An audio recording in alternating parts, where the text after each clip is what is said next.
In this lesson, I'll show you how to write formulas for ionic compounds. But first, let me explain what I mean when I say a formula for an ionic compound.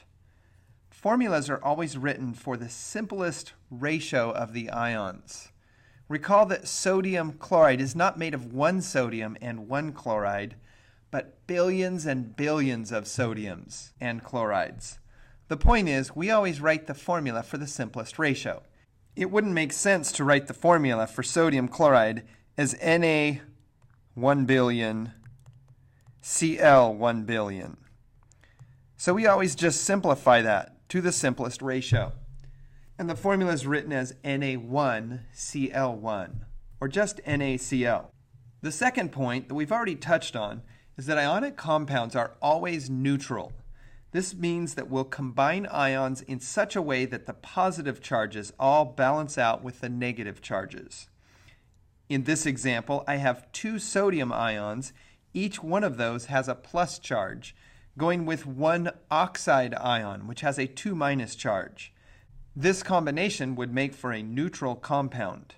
The next thing that's really important to understand when you're writing formulas is that each element or combination of elements has a charge, and many of these are predictable using your periodic table. Let's do a quick review of how these charges work. If you look on the front of your periodic table, you've written trends or patterns for each of the columns on it. On the left-hand column, you made a note that these tend to form +1 ions, while over in group 17, these tend to form -1 ions. This will allow you to predict the charges of many of the monatomic ions from your periodic table. Also remember that there's a list of common ions. Now some of you know these by memory, and so this is going to be easier for you.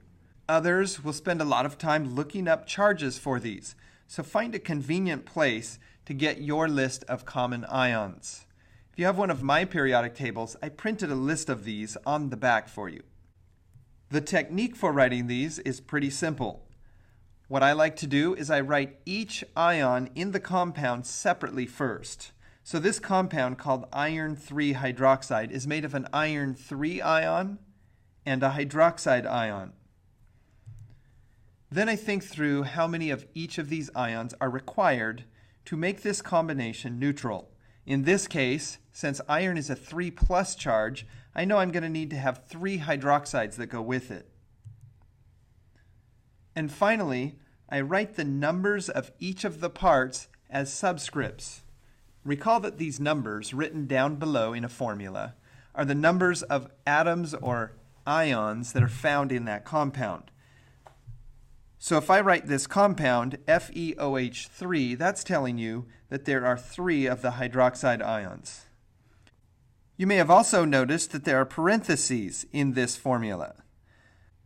The reason we use parentheses is because this compound has multiple polyatomic ions in it. We always use parentheses if there are more than one of these polyatomic ions in our compound. You probably realize if I had written the formula FeOH3 this way, this is a different representation. This tells us that there are 3 hydrogens, but not 3 oxygens. To correctly represent this, if there's more than one polyatomic ion, make sure you use parentheses. There is a shortcut that I'd like to show you that'll make these formulas a lot easier, and it's sometimes called the crisscross technique. If we were going to combine magnesium with bromide, we would write out each of the ions separately. Don't forget to write the correct charges with those ions. Now you take the number that was the charge for one of the ions and you move that number down to the bottom of the other ion. Don't use the charge, just the number. In other words, for magnesium bromide, I would take those numbers and crisscross them so that the magnesium has the 1 and the bromide has the 2. Now let's apply this same crisscross technique to nickel 2 sulfate. I'm going to take each of the 2's written as the charges and crisscross those so that they become subscripts. Now this seems like it's going to get a little complicated, but we'll use parentheses to keep the sulfate straight. So I have Ni2SO4 2. Remember, we like our ionic compounds to always be written as the simplest ratio, so we can reduce these 2's. The final formula for nickel 2 sulfate then is written as NiSO4. Since we reduced the 2's, I no longer need to use parentheses around the sulfate. Now, let's apply the crisscross technique to write formulas for some of these ionic compounds. Pause the video and try these on your scratch paper. When you're done, you can finish the video and check your answers.